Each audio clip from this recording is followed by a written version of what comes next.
ঘুমের তৃতীয় দিন আমাকে লটকায়া কারেন্টের শর্ট দিয়া পিটায় আর বলে, এই গুনবী তুমি কেন বলছো ইসলাম একমাত্র সঠিক ধর্ম? তোকে বলতে হবে সকল ধর্ম সঠিক। আমি বললাম যদি এই জন্য আনেন তাহলে করস পায়ার সালাম। সিটিডিসির 1 নম্বর টিমের প্রধান ইমরান সে বলতো গুনবীরে এমন ভাবে মারবি যেন আমি এসে দেখি তাকে হাসপাতালে নিতে হবে, এই অবস্থায় তাকে রাখবি। আমি বললাম আমার অপরাধ কি?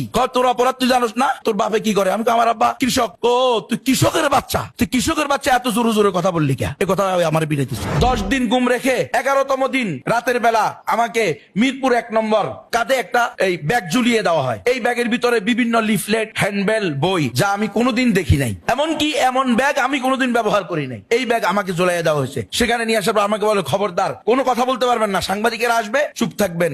আপনাকে ক্রস ফায়ার দেওয়ার কথা ছিল, বেঁচে গেছে। 3 বারে 9 দিন রিমান্ড দিয়ে 7 দিন আলাতল পিটেছে প্রতিদিন। এমন কোনোদিন যায় নাই আমারে পিটায় নাই। অন্তত পক্ষে আমি চাই না আমার কোন দুশ্মনও এই কারাগারে যান। আল্লাহ রব্বুল ইজ্জতের দরবারে লাখ কোটি শুকরিয়া যে আমরা অনেক দেরিতে হলেও কারাবন্দীদের অধিকার নিয়ে কথা বলার সুযোগ পেয়েছি। এজন্য আমি অন্তত আল্লাহর দরবারে শুকরিয়া আদায় করি, আলহামদুলিল্লাহ।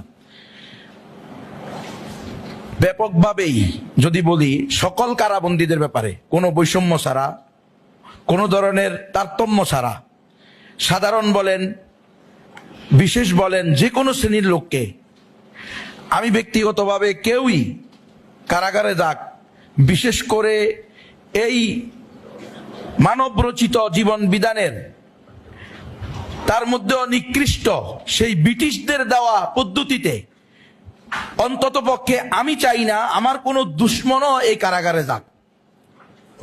এখানে নির্যাতন, জুলুম, নিপীড়ন, বৈষম্য এবং অধিকার থেকে বঞ্চিত করা ছাড়া আর কিছু নাই। খুব সুন্দর করে লেখা থাকে, রাখিব নিরাপদ, দেখাবো আলোর পথ। এর সে মিথ্যা, এর সে ধোঁকা আর হতে পারে না। এমন মিথ্যা কথা। সেখানে ইয়াবা সরবরাহ করে, সেখানে গাজার সরবরাহ করে স্বয়ং জেলার সুপার, সুবেদার, কারারক্ষীরা, প্রশাসনের লোকেরা সেখানে নিরাপদে রাখবে। যারা ছিল সেখানে, আমি ছিলাম 32 মাস।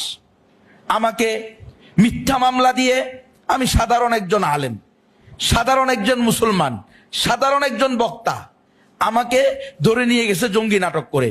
আমি আমার উস্তাদের বাড়িতে ছিলাম, একবার বলতেছিলেন রেফারেন্স বলেন, আমাকে নিয়ে গেছে, রেফারেন্স নেন। আমি নিজে আমার উস্তাদের বাড়ি থেকে আমাকে 6/7/2021 তুলে নিয়ে আসছে। বলছে সাদা পোশাকধারীরা, বলছে আপনার সাথে আমাদের প্রশাসনের লোকেরা একটু কথা বলবে, এরপরে আপনাকে ছেড়ে দিবে। আপনি যদি কোনো কথা না বলেন আমাদের